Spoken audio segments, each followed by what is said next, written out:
I have finished farming Omega Planetus's gear, both the Savage version and non-Savage version. All the weapons, including the Insect Glaive, Sword and Shield, and of course the Greatsword. The only thing I haven't done is upgraded talismans, since I am going to be just rolling the RNG on the talismans for those. So, but as for the main stuff, I have everything. And here is some tips, some tricks for it, what I did to farm it to make it go quicker. I know some people have been struggling fighting Savage and just getting certain parts from the monster. So I will be kind of breaking down the fight of how I do it. The fight that you will be watching is non-Savage, of course, because once you get the 5 tickets, in my opinion, if you want to have a better time farming him, I would just do regular. In my opinion, that's what I did. But I digress. So let's hop into kind of the breakdown of how I approach the hunt. We'll start there. So this is the set that I use to mainly farm Omega, and the set that I used to beat Savage the couple times I needed to get the tickets. We use the laggy dual blades. They're really good dual blades. I 100% think like they're really good. If you have the Artian Thunder dual blades maxed out, I think they're a smidgen better, of course, but these dual blades will work if you don't want to go farm them. As for the secondary, this is the Kutku light bowgun. The reason we run this is because of the Nerscylla damage check. This has paralysis ammo along with rapid fire flaming ammo. It makes perfect sense. Now, as for the pieces, I went for a part breaker flare type of build where I wanted to inflict wounds as much as possible to then break those wounds with part breaker, which then it just does more damage. I didn't spec it all out like I used to because it kind of depends on what talisman you have. I've got a pretty good, really good talisman for the build with Thunder Attack level 3, Divine Blessing level 2, and Antivirus 1, right? So I used 2 Gore pieces to get the Black Eclipse, Gore Magala's Tyranny. Divine Blessing's pretty much a must on the fight, and Antivirus is pretty good because you just need 1 Sage Jewel to prog it out. But this is what I have, like the main things that I would proc in is Part Breaker, Divine Blessing, and I just put an Antivirus. But as for the set, I would just say I would recommend that make sure your gear is leveled up to have at least minimum like 70 defense. I know this is wrong. I think I actually used this one instead. 70 defense across the boards. It helps without getting pretty much 2 shot, or pretty much 1 shot, but you still will get 1 shot, unfortunately. But if you don't have this talisman, I would just try to use something that works for you and still proc in, Part Breaker, Divine Blessing, and go from there. That's what I used. That's what I, consistently farmed him with, and it was very efficient. As for before the fight, of course, eat one of your meals. Preferably, you're going to be wanting to eat this cuisine or the Azuz cuisine because this one gives you lucky, this one gives you carver. They both give insurance. The reason you want these two is carver gets you an extra carve at the end of the fight if you beat him, and lucky gives you more rewards.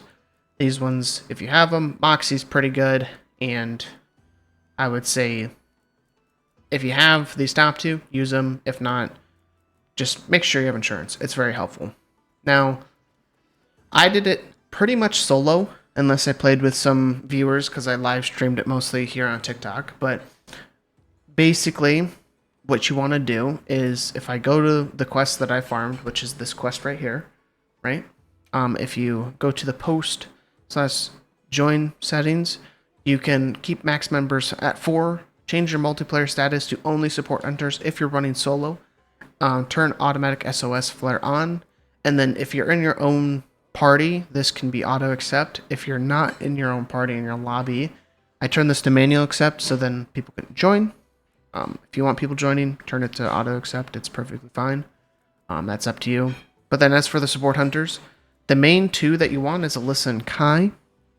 And then people do Mina because she's pretty good. You can also do Olivia for extra stun damage. It's kind of up to you for the last one, but Alyssa and Kai are the main two because you get the buffs from Kai, and Alyssa tanks everything. She takes the anemone from Omega. So, but let's jump into the actual hunt itself, and I can break down how I made it pretty efficient and easier for that. So let's jump into that. So to start off in stage 1 of the fight, best thing to do is to prioritize whatever weak spot is the best hit zone value for your weapon. If you're using a blunt or a ranged weapon, the front legs are the best hit zones, as you can see from my character, like what I'm doing here. If you're using the dual blades or any other slashing weapons, it is the rear legs. The only advice that I can give for this, 1, don't get hit, and 2, prioritize the same leg if as most efficiently as possible. Of course, you know, if you need to get damage on the other leg, go for it. But the reason that I try to prioritize the same leg is because I want to, 1, inflict a wound to get the 1,000 damage wound hit off it, and 2, I want to break that wound in the second area to get the knockover, which is pretty important and helps with DPS and damage. But there's nothing else pretty much in stage 1 besides for just hitting the same leg over and over and not dying. Moving on to stage 2, it's pretty much the same as stage 1. We're still trying to focus the whatever leg you have been hitting, because we are trying to get a knockdown in this area. Some tips for a couple of his attacks: if you see the fist coming out at the top, you can either put a knife, the throwing knives, in your slinger and shoot them at it, and it will make them disappear, or you can shoot your hook slinger at them and it will stop them from coming, which is pretty good. Otherwise, in this stage, preferably, we're trying to hit as many wounds as possible on whatever leg you're focusing, and we're trying to break his first leg to get the knockdown. Now, I know people have been having troubles with getting the axle part off of Omega, and the reason is because when you look at the monster field guide, it's kind of deceiving with where that part is, the rear power unit is located. The rear power unit is the little antenna at the top of the monster that kind of like spins around and has a light. Like when he falls over and you break the leg, that little antenna sticking out is the rear power unit, and if you break that, you get the guaranteed 1 axle from the quest, which that's what a lot of people need. So this is why we're focusing the same leg in pretty much the majority of the stages. Once I broke this first leg here, he falls over, you see me prioritize trying to hit the rear power unit, and then when he gets up, I pick up the shield generator. I don't use it, and this is because of the way that I have my setup or my equipment. I don't use it, I save it, and then I focus the other leg until he moves on to stage 3. Now in stage 3, I try to prioritize getting the ride in the first stage. This stage here, I don't really try to do it earlier. If the support hunters do it earlier, it is what it is. But if you can wait, it's kind of nice to get it before the Nerscylla fight, because it's kind of a free damage, if you would say. I would just say, if you're going to ride the monster, always hit the wound on the face to drop the shield bubble. It's helpful for protecting your tank or Alyssa, whoever it may be. So, you know, that's what I would always do, is hit that. And then the same thing starts out as we're just hitting that other leg. We have broken the first leg, we're moving on to the next one, and we're just hitting it to break it and inflict more wounds. That's the kind of the name of the game, is inflict a wound, break the wound, hit the same leg to then break that leg eventually. Now, some people have been having troubles with the damage threshold in the Nerscylla fight. This is where we swap weapons, and I use, 1, the Rocksteady Mantle, I bring it with, and 2, I use the shield generator. Now you don't need the Rocksteady Mantle if you have the shield generator, but I have them just so then I can focus on damage. What the shield generator does is first we shoot the 3 paralysis ammo at Nerscylla, which with our Paralyzer 2 Jewel, it will paralyze Nerscylla, which then gives us time to switch over to our rapid fire flame ammo. And normally, if you didn't have the shield generator, the little bugs on the ground would knock you back and deal damage, which we don't want. So the shield generator negates that, and you can just pretty much pump damage into this thing.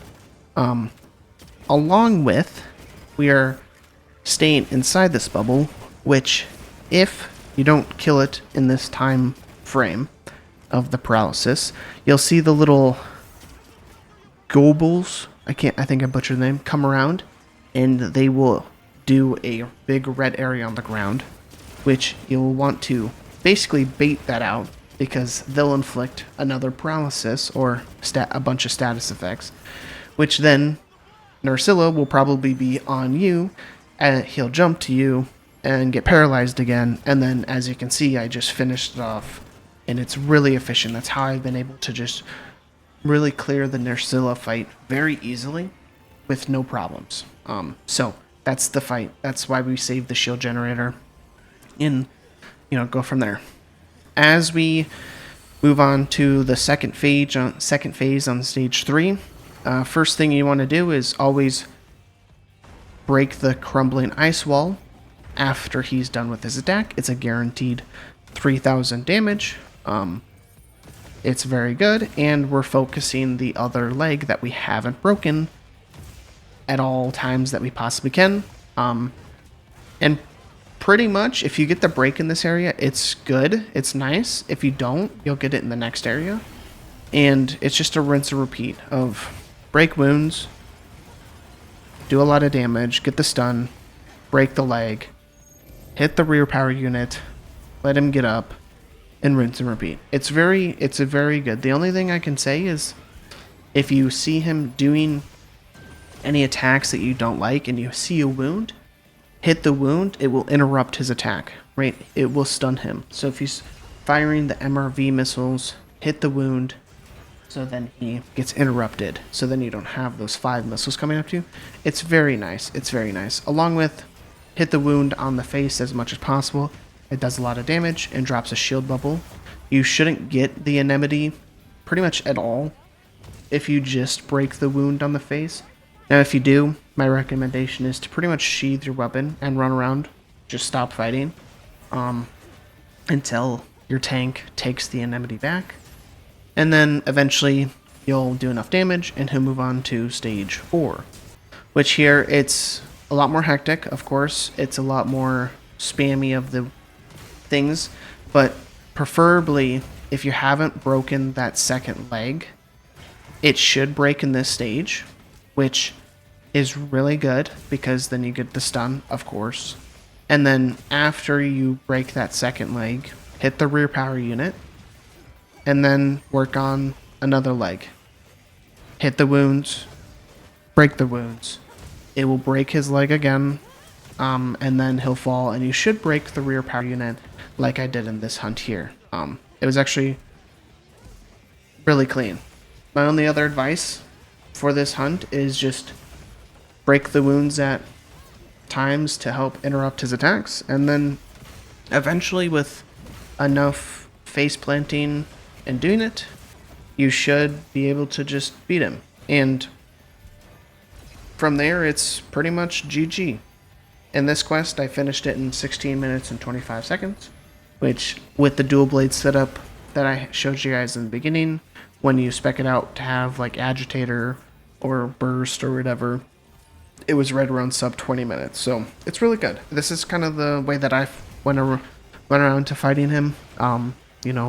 If you guys got any other tips down below, do comment them. I didn't actually use the Pictomancy much in this fight, but if you can fit it in somewhere, it does a lot of damage, and this is kind of the best way that I've found to farm Omega Planetus solo, and yeah, so if you guys did enjoy today's video, make sure you hit the like button, comment down below any more tips that I may have missed that could be helpful for other hunters, and don't forget to have a wonderful day.